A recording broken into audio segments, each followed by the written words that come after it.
El Barça d'hoquei patins ha unit avui passat i present. Els dos jugadors amb més copes d'Europa al seu palmarès s'han unit en una instantània inèdita fins ara. Són el capità Aitor Egurrola i Sergi Santell, l'històric jugador dels anys 70 i 80.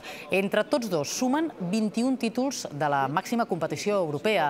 Egurrola aconseguia diumenge l'11a Copa d'Europa del seu palmarès i superava així Santell, que en té 10. Bueno, ja li he dit que per mi tard o d'hora tenia que passar i ja està bé que hagi passat. El que més valoro no és tant el que ha aconseguit, sinó el fet que porta tants anys a primer nivell dintre d'un club com el Barcelona, que això és molt difícil.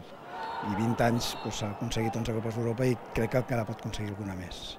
Trobo que és lògica, si un jugador ha estat 20 anys al primer equip, que el Barcelona guanya moltes Copes d'Europa i per tant no m'ha sorprès.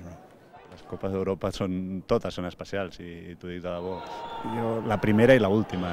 La primera pel fet de ser la primera, pels incidents que va haver al pavelló de Porto, que vam haver de marxar per cames de la pista per una invasió de camp, i aquesta última per ser la més recent i que, com vaig dir l'altre dia, és una copa molt desitjada per tot el vestidor. Seguir divertint-me a la pista amb els companys, al vestidor, seguir tenint ganes de venir a entrenar cada dia i mentre això duri miraré d'estar a punt.